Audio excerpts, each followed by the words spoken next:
John Herbst is the former U.S. ambassador to Ukraine under President George W. Bush. He's now senior director of the Atlantic Council's Eurasia Center.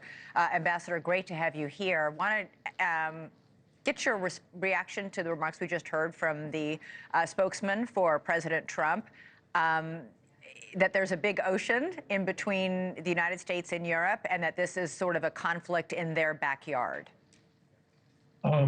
Harrison Field is obviously a very smart and articulate man. I'm not sure he's a great geopolitician who knows a lot about international relations.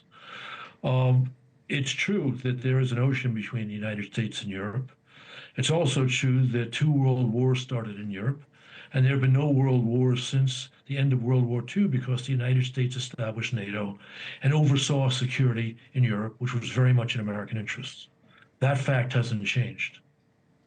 It's also true, as you pointed out, that Moscow began this war. It's a war of aggression, a war in which they've kidnapped 20,000 Ukrainian children, committed massive war crimes.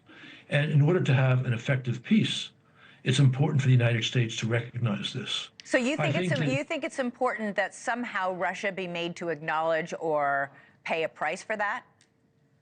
I think that President Trump and his team have outlined a policy that could achieve a sustainable peace if they pursue it properly.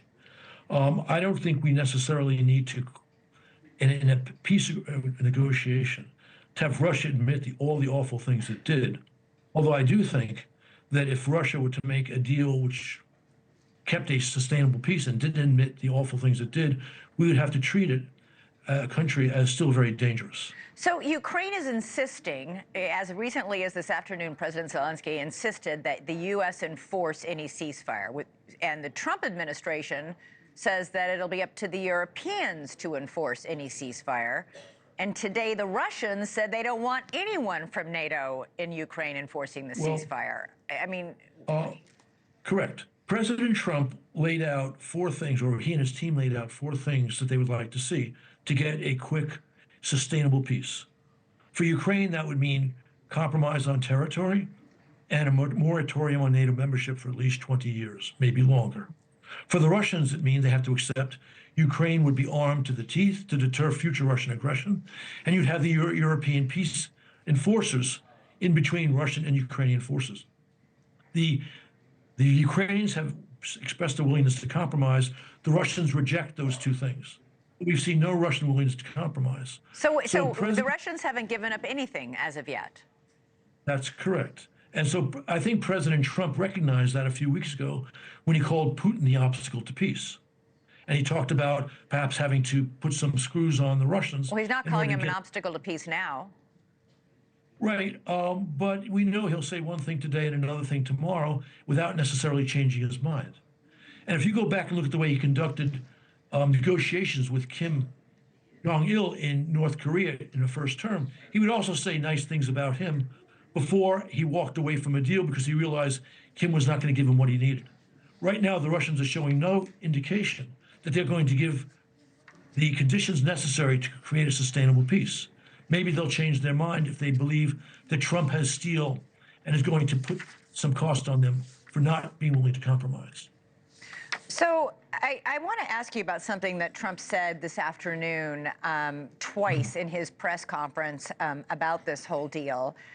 He said several times that there need to be elections in Ukraine and repeated twice that Zelensky has a 4% approval rating. I don't know where he's getting that number. The latest poll shows Zelensky has a 52% of Ukrainian support. Now, this is down dramatically for sure, but it's hovering right under Trump's own approval rating. What's going on here? Why is Trump calling for elections in Ukraine? I can't speak for that. What I do know is that virtually all of Ukraine, including all the opposition party leaders, civil society activists, believe elections would be very dangerous for Ukraine right now because they're at war, and how do you get the soldiers to vote? How do you get the Ukrainians who left the country to vote? And international election experts say it would be foolish to have elections right now. Thanks so much for watching. Go to joinnn.com to find NewsNation on your television provider. And don't forget to click the red subscribe button below to get more of NewsNation's fact-driven, unbiased coverage.